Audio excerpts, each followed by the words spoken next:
All right. Hey, everybody. Welcome to Working Class Rich. My name is Starsky Inspires. Hey, today, man, we're going to be talking about those PPP loans, man. Listen, I'm late to the game because when I got the news, I was wondering, like, why didn't I take advantage of it? But we're going to deal with these videos. I'm going to react to them, man. And there are some things that I wanted to point out because I'm kind of glad I'm late to the game, because there are some things that after I saw the videos, I realized that there was a couple of points that many people didn't take in account, man. They're just more on the negative side of it. But I want to show you something. So stick with me, man. You're going to hang out with me for about 25, 30 minutes. We're going to react to this, man, so we can get a better perspective of this PPL loan, because even though some people got bad experiences from it, they got bad experiences for a reason, and I'm gonna touch on that, and hopefully something I say will put you up on game to make you realize the reason why most people would tend to go negative is because of certain mindset. But I'm gonna share it as we get into the video, man. All right, let's just roll. Let's just go. Have a fraudulent PPP loan, unbeknownst to you at the time, but you find out later that you might have, you need to seek legal counsel immediately. And by no means, I'm not an attorney, so don't view this as legal advice, but you need to seek legal counsel. You have two fronts that you can deal with here. So one is you have to deal with raising your hand, so to speak, with the government and let them know that you submitted this PPP loan. It might be fraudulent, but you didn't know it was fraudulent. You can work with counsel to have something worked out and rectify that. I would imagine that you'll be in a lot better shape if you raise your hand and let them know versus the government coming and knocking on your door asking for proofs, because they're still looking. I love being on messy TikTok. So apparently everybody that got them PPP loans back in 2020 and they was committing fraud, yeah, they got a warrant list out, I think, and they coming for people. Like, if you fraudulently got a PPP loan back in 2020 and you know you ain't had no business, I hope you save some of that money, Bookie. You going to jail. One girl got up here talking about how she just got 9.5 years behind them PPP loans. 9.5 years is crazy. Like, girl, how much did you get, bruh? Like, you must have got you a really good chunk of change for them to give you 9.5 years. By fake companies and cons. Channel 2 consumer investigator Justin Gray tonight in studio. Justin, federal prosecutors have hundreds of cases in Georgia alone. Justin, all the data on who receives these loans is publicly available. We've been looking through it and looking at some of these companies that are registered with the Secretary of State and don't have an online presence. We wanted to find them and ask them a simple question. What does your company do? Turns out that wasn't so simple. I'm trying to reach Money Ain't a Problem Entertainment. Oh, Alexa. Okay. Is that you? No, it isn't. He's at work. We went to this Gwinnett County home looking for a company that received more than $22,000 in federal Paycheck Protection Program payments. We couldn't find Money and a Problem Entertainment registered with the Georgia Secretary of State or active online. He received a PPP loan and we can't find any record of the business existing. So I'm just trying to understand what it is. Oh, see, I don't know.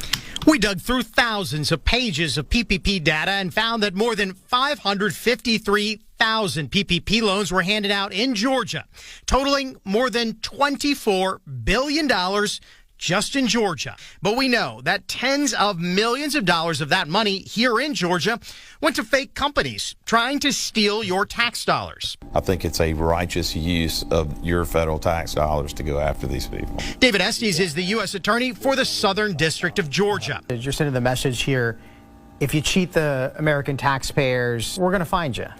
And we will. He says it doesn't matter how small the dollar amount of the potential fraud. We're going to look at every single case. Some of the smaller cases have led us to bigger cases. This is one of those cases Estes is prosecuting. Decula resident Ashley Parker allegedly submitted more than 24 fraudulent applications for COVID relief, adding up to $2 million. Prosecutors charged she spent part of those illegal proceeds on plastic surgery, including breast augmentation and liposuction. Hi, it's Justin with Channel 2. I'm trying to reach Ashley. Hello? Get off my porch, man, if I put something on both of y'all. We tried to track down Parker at her Decula home, luxury cars, a Mercedes, and a Lexus in the driveway. The person who answered the doorbell called me several names we can't say on television. Is Ashley here? No, your mama here. No, I don't think so. I'm looking for Ashley Parker. Mr. Smith, it's Justin Gray with WSB. It was nearly 2 years ago that I tracked down to Bronx Smith at his Gwinnett County business, Market Yourself LLC. At the time, he maintained he never stole PPP funds, as a federal indictment alleged. Did you do everything by the book? Yeah, bro. Why would they indict you? Let's not do the camera, please. That's disrespectful. But Smith has now entered a guilty plea, and in its sentencing memorandum, the U.S. attorney is asking for a 21-month prison term. So what about Money and a Problem Entertainment? No one associated with Money and a Problem is facing criminal charges, but we still can't find any signs of a business or employees earning paychecks. The woman who answered the door promised to go get the owner of Money and a Problem to answer our questions. So we waited and waited. Okay, he's not here. We never heard back from Money and a Problem, but this summer, President Biden signed bills extending the statute of limitations for pandemic-related fraud to 10 years from 5. And I'm sure a lot of these people think, hey, I got the money, I'm on my way. And you're here to say that's not. No, that's not the case. We've got 16 different federal agencies working on this. Man, look at that. So you see the example of it. Like, I ain't gonna try to talk too much, but see, it's a trait that is happening. It's a series of things that these people did that is exactly the same. You know, that when they come to your door, you say you got this business called Money Ain't a Problem, and they just asking you about the business. And I'm thinking, why not just do the business? Why not just take the money and actually go and do a come up with it? But it shows the mentality. You see what I'm saying? See, when people feel like they can get something free, man, this happens all the time in middle class, and it makes us all look bad, man. It makes us all look incompetent, man. Like we don't, like the rest of us don't got any sense. I'm thinking, I am so sad that I knew nothing about this, you know, even though, like I said, I don't have a business, you know, but I could have used that to fund an idea that I wanted to fund in terms of a business, man. I could actually use that, you know, but I went a different direction, man. I went back to school, but nevertheless, I'm looking like, okay, what, you thought that they wouldn't gonna come to your home? I mean, what are we saying? Let's go. I just got off the Oh, phone he's with the sweating. lawyer. He's telling me the best options that I have are to turn myself in. Like, what did I do to deserve this? Oh my God. If you took out PPP loan during COVID, stop and watch this video. You are in big trouble. I just went to the quietest location of Chase that I normally go to check on my investments. I was checking on my stocks, seeing how my money is doing, because, you know, you got to take care of your money, honey. You got to nurture it. And I was talking to my financial advisor, and there was just so much commotion in there. I mean, it was like insane. I was like, what's going on? This is like the quietest Chase ever. No, like, no one comes here. That's why I come here, because you guys know I hate people when people give me anxiety. And he told me the feds are here. I was like, huh? Like, it's like, yeah, those people that you're looking at, they're all feds. SBA? I was Them like, alphabets why? showing up oh, now. They just subpoenaed us. Subpoenaed you for what? He's like, they subpoenaed us for people who took up PPP loan and deposited it into their Chase account. We have to turn over their license, their account, and also like footages of when they deposited that money into their account. I was like, why? Listen, let me just add a little bit to this. Listen, if you add more than 10,000 plus, even 10,000 plus to your bank account, by law, they got to report that to the IRS. Do anybody know that? It's like the moment that you hit a certain amount, they're reporting it directly to the IRS immediately, you know. So these people go and take this large amount of money or whatever, take it straight to the bank, you know, and they're thinking all the stuff they're going to buy. But it's like, dude, when the FBI shows up, it's like, how can you not know that? Or did you think that you were just going to get away with it? So no judgment, but hey, they're in for it. Now, why are they coming for everybody now who took a PPP loan? He's like, because the economy is so bad. And the only way to turn an American economy around is free labor. And the only way free labor works is we send people to prison so they can work for free in federal prison. And so half of America is going to go to prison in the next 4 or 5 years. And they're going to be serving at least 10, 15 years in prison. Let me tell you guys, I keep telling you, do not commit fraud. Financial literacy allows you to bend the law. It allows you to twist it. It allows you to yank it around, but you never commit fraud. Facts. My dad growing up used to say to us, whenever the federal government or the government in general offers you free money, never take it. Because there's always stipulations and there's always a reason why they're offering that money. Never take it.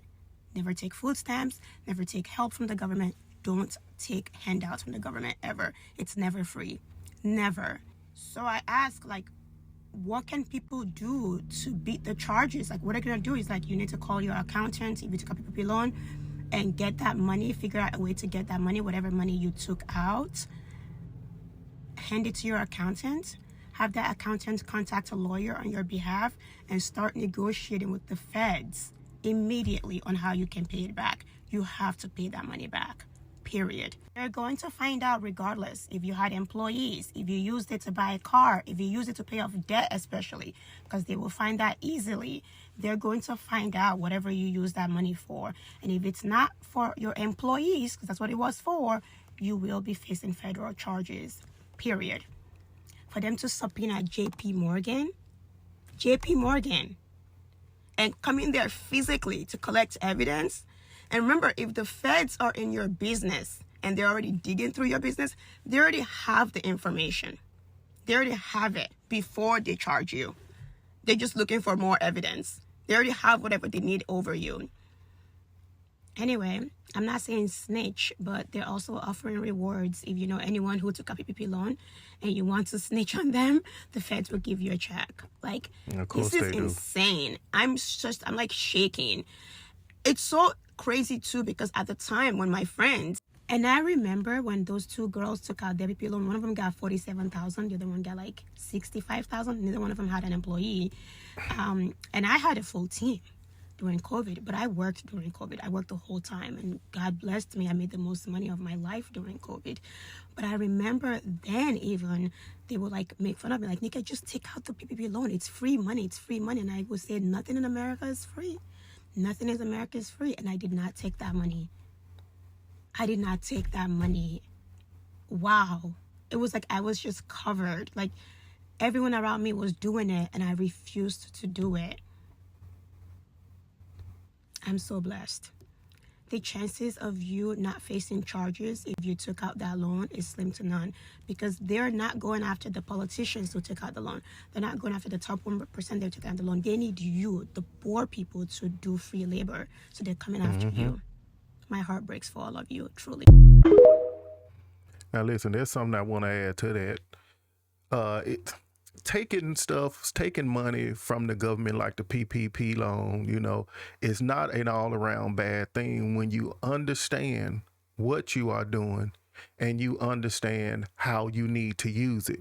So the people that gave the money, if they set the parameters, if they set the rules, you can't go in there with a mindset that says that somehow I'm gonna make a beeline, you know, I'm gonna bypass the rules. It's like, see, you already setting yourself up. They're hoping that you do wrong so that they can exact maybe their other plan that they want to do. But see, if somebody put out the rules and say, based upon these stipulations, I'm gonna give you this, when they give it to you, just play by the rules. Now, when you play by the rules, it helps open up doors to where you can see other things that you can do. You know, that's the difference between an employee and somebody who actually has a legitimate business. The employee has certain rules that bind them, and business owners have certain rules that bind them. But the business owner, you know, they have more leverage. There's more things that they can do. There are several directions that they can move around, unlike the employee, you know. So here it is, people who never had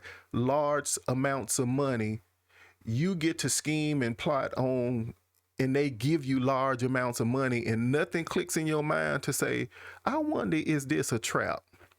You gave me $47,000 just by answering a couple of questions. How could that not be a trap? And now that you went out, you did all the stuff that you wanted to do, now you sweating, oh man, the government is all in my business. You let them in your business the moment that you signed on the dotted line, the moment that you took that money. You let the devil in. So don't get mad at the devil when he come in and be himself. You the one that opened the door and let him in, because most of us in middle class, we don't stop and just really think, how am I going to strategically play this play? Now, as we get further in this video, I'm trying to tell you now, it's not a wrong thing to take the PPP loan, because there was other people down the line. Like I said, she mentioned a little bit of it, that I'm going to show you a list of people who played the game in a big, big way, but the government ain't coming after them, because they understood how to play their hand, and the people that got that little money, you had no idea how to play your hand. Now, you might be doing free labor. Let's go. So let's talk about the PPP update. So right now, some of you will be receiving letters in the mail that receive the PPP, whether it was forgiving or not. They are adding interest to this as well. So some of you could get saying that you owe the Internal Revenue Service $100,000, $145,000. Why is this so? Because not only are they taxing the refund dollar amount that you submitted to them, but they're merging all refunds together. The biggest fraud is you cannot create a business the same day the PPP drop and show that your business made X amount of dollars in that period of time. It's impossible. So make sure you like, share, and follow. It is important to keep up with this update so you'll know what's going on. Yeah, I'm looking funny at you. I'm looking crazy. If you obtained a PPP loan back in 2020 and you did it fraudulently, you're cooked. They are now done with investigations and they are starting to make arrests. I feel bad for you if you got a PPP loan and you did it on some scamming shit. And you want to know what's crazy? I really thought about getting one. I really thought about being on some scamming shit. I really thought about being a scammer and getting a PPP loan. I was seeing everybody get 20,000, 10,000. I'm like, shit, I need some of that. But you know what? I'm glad I didn't do it, because now I'm seeing people get arrested for the shit. I done seen that PPP warrant list, and I know somebody that got a PPP loan. And they got a letter from the IRS. And in my head, I'm like, thank God I didn't do that shit. I was this close. Man, my family was in need at the time. COVID was strong. Like, they was laying everybody off for work because of COVID. Like, I was inches away from applying for a PPP loan. And I was inches away from doing that shit on some scamming shit. They didn't charge 3 federal workers already for PPP loan fraud. And that's crazy. A federal worker getting PPP loans? Come on, man.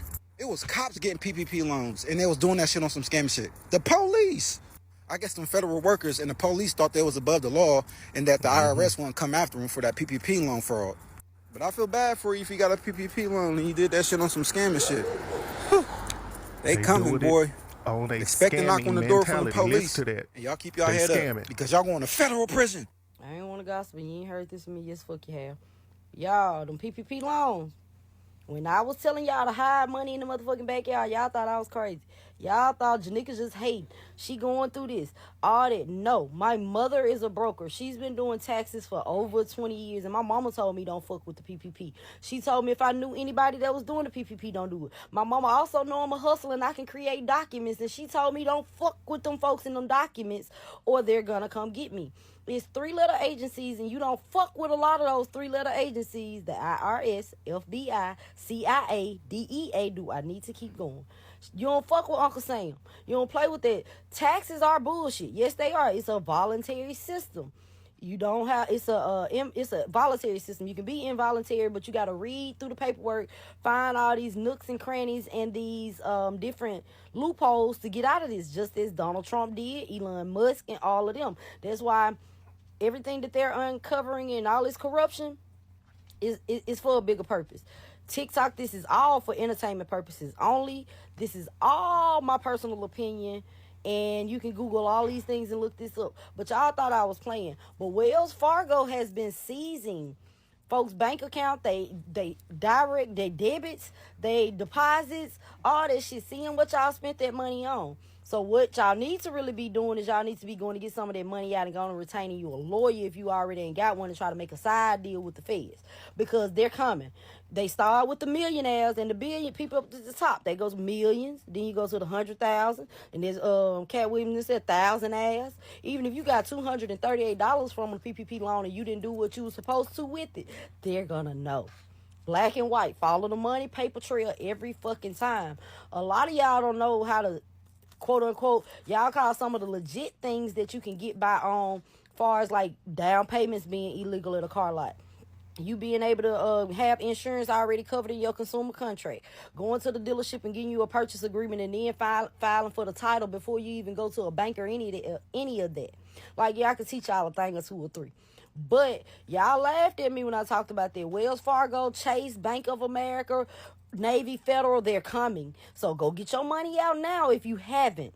They're going to lock and freeze all that shit, and you got to pay it back. You got all them BBLs and shit y'all went and got. All them Cutlass and cars and all them 4G autos y'all went and got. Y'all better go sell that shit right now. You better put it in somebody else's name. Because if your name is on it, or your debit card or your bank account is linked to it, you're fucked. Even if your bank account is not linked to it. They gonna call you, ask for your employee names and all of this. So I'm trying to put y'all up on game and let y'all be a couple steps ahead. But y'all don't be wanting to listen. Y'all thought I was hate. Nah, no, ma'am, they too far behind. They gone. 99% conviction They too rate. far. The only person search and look up. But the feds build a case for 5 years before they come knocking at your door, ho. It's just what it is. So a lot of y'all thinking y'all done got off and y'all done skated 5 freedom years, houses. they Coming build back it. for the economy. Let me update y'all. Last year I told y'all that wire fraud carried about 25 She's years. spitting jewels. They had 5 years to catch up on this wire fraud. They no longer have 5 years, they have 10. So they don't have to be in any particular hurry. Now, if you mess with more than one agency across the board, they're going to notify the other ones, get your house in order. See, when you filled out the application, that was a charge. I want to say that was 2 to 5 years, but it's been a while since I did this video. I'm not doing the research, you got to do it. But wire fraud itself, once you had that money transferred into the bank, it was 25 years. Let me tell you what they're looking for, because they finna flag your account. If you had more than one PPP come to your one address, they're gonna flag you. If your income tax returns for your business do not line up with what you told the SBA, they're gonna flag you. If you didn't have a business registered when you filled out that application, they're gonna flag you. If you purchased anything, if you started a business, if you used that money to fund a new business, they're going to confiscate all of it. The equipment, all of it. If you own anything, get it out your fucking name. Transfer that property. Start looking for a place for your children to go, because the United States is in the business of free labor, and they do not mind sending your ass to the penitentiary. They did it for the specific fact of sending you to the penitentiary, and they will build more. See, this is federal time. You will not seal these records. You got to be pardoned by the governor or the president. You done fucked up. If you have children who took this loan out, take them to see an attorney, because they're going to need it. If it's any time for a family to get together and take care of this thing right here, it's going to be now. Y'all think that this was something small. This was by design. They had people called forecasters that knew who would take the money and how they would get it. They set you up again. Y'all thought I was blowing smoke up y'all ass. He's signing bills in the law to make sure that they have an extended period of time. He done hired a special prosecutor. They firing people at the Chicago Housing Authority. 6,280 people are about to lose their housing and catch a federal charge. They can wipe their ass on their degrees to the tune of $135 million stolen from the SBA. Right now, currently, they have prosecuted about 1,000 cases, and altogether it's about $1 billion worth of PPP money. I'm gonna say it again. Get your house in order, and whatever money you got in the bank, get that goddamn money out the bank. Transfer that property. He's scaring me. President Trump, not enough people went to jail for PPP loans for me to not try it now. Just open the floodgates one more time for a half a day. I'm going to go ahead and put mine in. You can close it. We need them PPPs back, man. They still out here broke as a motherfucker, but them niggas ain't go to jail. It's people in trouble for real, If you you think know, you and his have ass a tripping. fraudulent PPP loan, unbeknownst to you at the time, but you find out later that you might have, you need to seek legal counsel immediately. And by no means, I'm not an attorney, so don't view this as legal advice, but you need to seek legal counsel. You have two fronts that you can deal with here. So one is you have to deal with raising your hand, so to speak, with the government and let them know that you submitted this PPP loan. It might be fraudulent, but you didn't know it was fraudulent. You can work with counsel to have something worked out and rectify that. I would imagine that you'll be in a lot better shape if you raise your hand and let them know versus the government coming and knocking on your door asking for proofs, because they're still looking. Did you know while millions of Americans struggled during the pandemic, the people in Congress who own businesses took out PPP loans? And now I'm going to give you a detailed report. This is going to be my series on Congress and what kind of loans they took out. So let's start with Marjorie Taylor Greene. You know, that happy, fun-loving woman. She took out a lot of money. She makes $174,000 a year. So that's what she makes. So she takes home $3,000 and something every week before taxes. She took out so many loans, I couldn't even write them all down. Each in increments of $20,000. And she wait a couple days, do another $10,000. It's like crazy. Her family owns a construction company that makes anywhere between $1 and $10 million a year. But she needed this money. She just had to have it. All right. We got Matt Gaetz. Oh, he's another one. So he took out loans for his business, family business, $476,000. That's almost $500,000. Don't get that. He says his dental business makes $170K a year, and he needed $476,000. Okay, and he makes $174,000. Just want to get that straight. Greg Pence only took out $79,000 for his family business. Oh, here's a good one. Vern Buchanan. He took out, are you all ready? $2.8 million for his car dealership. That makes, are you ready? Over $1 billion a year. He has 18 car dealerships. I don't know. I'm putting the link for the ProPublica PPP loan tracker in the comments. Check it out. It's just kind of fun to know, like, who are these people? Why are they taking this money? And do they really need it? It's just a bunch of malarkey. Let's see. Tracker will be down in the comments. Run some names in there. Run your name in there. Did you take out a loan? Were you honest? Nice. So here, listen, I want to show you, they put online, some suspected people in Congress right here, some representative members in Congress who took PPP loans, but the PP loans were forgiven. So you need to understand now, these are two different mindsets, man. Like I said, I don't want to sound judgment. Like I said, she talk about the Matt guy that got a loan for $476,000. Marjorie Greene, $180,000. Greg Pence, $79,000. But let's go down to Vern. What's that? Buchanan, Florida representative, $2.8 million. But what about Brett Guthrie, Kentucky, $4.3 million. Now this is $4.3 million forgiven. These people ain't going to jail. FBI may not be looking for these people.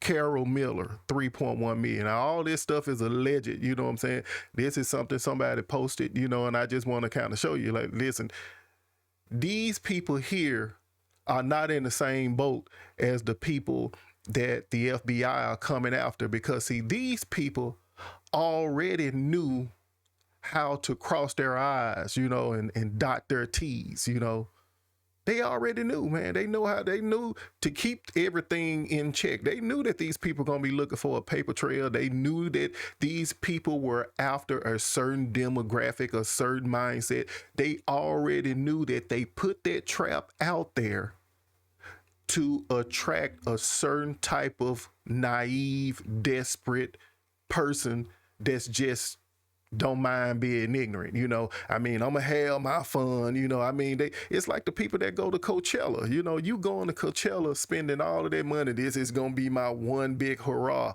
It's like you can't even afford the hurrah, you know. But that's the type of mindset that this PPP loan in certain instances were going after. They were going after a certain demographic. You heard it in the reactions. You already knew. So if this be the case for you, the lady already told you, get your house in order. Get this stuff out of your name. Like I said, the people that you seeing on this list, like I said, let me go ahead and take this down because I don't want to be, you know, this is all alleged. You know, I don't know if any of that information is true. But the fact of the matter is, the lady is telling you, most people that got that money, they sent the money to the same bank accounts. They got the business name as their home name, which any business owner would tell you, you know, when you're starting a business, you know, you want to be able to separate personal and business stuff. You know, if the money is going to your personal bank account, you are already wrong. You already wrong. They already got you right there. The moment that you put that money in your personal bank account, they already got you. Already got you, because business money ain't got nothing. It don't supposed to hit the personal account first. You supposed to filter that through the business to the personal account. It's supposed to be layers in between you and the money. You know, you understand what I'm saying? So it's like your setup was already wrong, but they knew that you were gonna set it up wrong, man. People who are just devious, they know middle class behaviors. They know our behaviors. They know the things that make us tick. And this PPP loan was just one of those things that they knew. Watch this. I'm finna put this bait out here. I want to see how many take it. Look in Atlanta. A ton of people in Atlanta took the bait. Now you all online, you know, telling everybody your story like that's going to solve the problem. If anything, if you're going to get online, at least talk about what you're doing to try to solve the problem, man, you know. But that's how it is. That's why being a middle class, working class person is so difficult, because you're fighting through so many stereotypes and the ignorance of others that, say, for instance, I want to go and get the PPP loan, right? The waters is so muddy right now. Like I said, I had no idea about the PPP loan. First of all, I don't have a business, you know, but I didn't know anything about that. I didn't even know you could do any of that. So what if, you know, I started a business, man? I mean, the waters is just so muddy out there. You got to stay up on your stuff, because like they said, they're looking for free labor. And for all of you, those of you out there that may be on that FBI list, listen, I don't know your situation, but what my heart is, I'm hoping for the best for you. I'm hoping for a favorable situation for you, that it's not worse as you think, that they may give you a slap on the hand. I don't know, but I'm hoping for the best. I'm hoping that they give you room to learn from what you did, you know, because it's so interesting to me that people who scheme, whenever they caught, like they go to the lady door, you know, I mean, you got a business talking about money ain't a problem, but they come to your door asking for the money. And I guess money is a problem. Hey, my name is Starsky Inspires. This is Working Class Rich. This is the channel where I teach you to think better than the rest, man. Think better than the rest. Middle class is already hard. Don't make it harder. We getting too old to take so long to get to the good life. You understand what I'm saying? So, hey, listen, till next time, man, join me for another reaction, man. One of my teachings that I do on the site, check it out, you know, like it, you know, don't like it, you know, but I just want to put my 2 cents in and kind of see where it lands for my audience that's out there. But hey, till I see you next time, hey, listen, be encouraged, man. All right, bye.